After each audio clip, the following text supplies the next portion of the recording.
Hey guys, it's Brandon Miniman from PocketNow.com. I'm here with Michael Fisher, and Jaime Rivera is behind the camera. We are at the Venetian at CES 2013, and in this video we're going to tell you what we think is going to happen in the next few days at CES.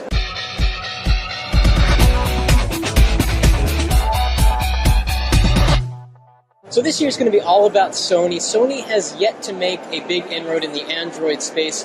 They're going to have their Xperia Z 1080p smartphone, which is going to compete with the Droid DNA and preempt what Samsung has later this year with the Galaxy S4.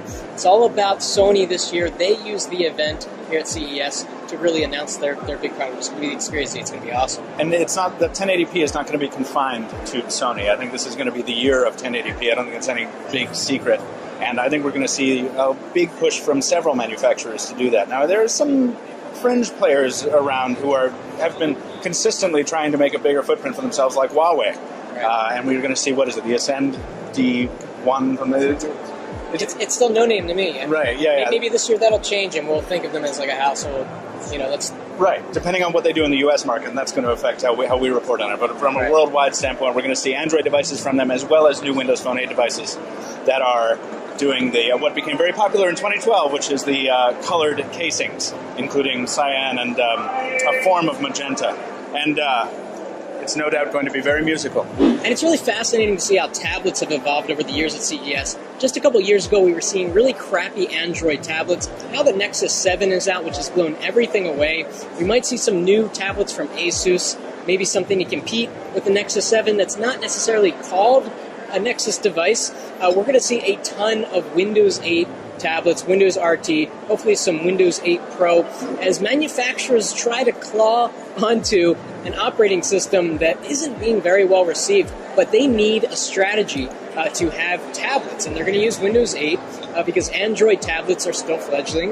Is that the right word, fledgling? Yeah, fledgling, yeah. And I feel like those manufacturers who are going to build these Windows tablets can do so with a little bit of confidence, because regardless of the fact that it hasn't been terribly well received so far, we know Microsoft isn't going to let it go.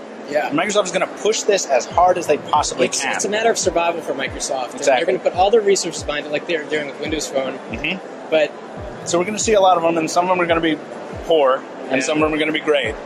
But we won't find out until tomorrow and the next day. Yes, that's right. So one of our biggest concerns is with HTC. And with Nokia. HTC doesn't have any press events at CES. They don't have a really big stand, and they're really kind of playing it down low. They're going to probably be promoting the Butterfly, the DNA, and really that's it. They've got the M7 coming out later this year, which they're going to wait to do a full press event for, because that's going to be a really big deal for the company. Last year it was all about... What was last year about? One X. The One X. The One X, then they did the One X Plus. Before that, it was the Sensation, then the Desire HD. HTC always has a phone they rebrand over and over again, and they offer on all kinds of carriers across the world. This year, it's going to be about the M7, which is basically a DNA souped up a lot. Maybe. Yeah, we'll see, right? I mean, I don't know exactly. I have this issue with HTC where I want to have so much faith in them that I want them to learn from their past mistakes. I don't want them to do it 2011 again, right? But they keep going. We'll see. Making them mistakes. You're right. We will see. And we're going to talk about this a little bit more on Wednesday after we know a little bit more, I think, on the podcast as well. But also, Nokia is in basically the same boat. They're not doing much, if anything, here at CES. And I think this speaks to kind of the diminishing role of CES overall going forward. And it's kind of very, very odd when these manufacturers want to do their own events so they can frame it properly, they can tell their own story without, opera. And of course, CES is just the starting point of the year in mobile tech. We've got Mobile World Congress coming up, CTIA, a lot of really good stuff, a lot of press events, and we're really excited to see what CES brings, because there are always surprises.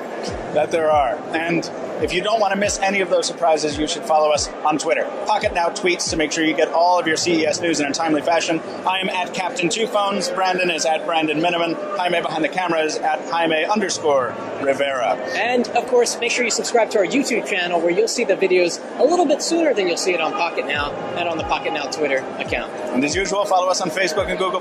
We'll have a podcast of the Pocket Now Weekly coming up on Wednesday, and a lot more coming up from CES in the days leading up to that. Thanks for watching.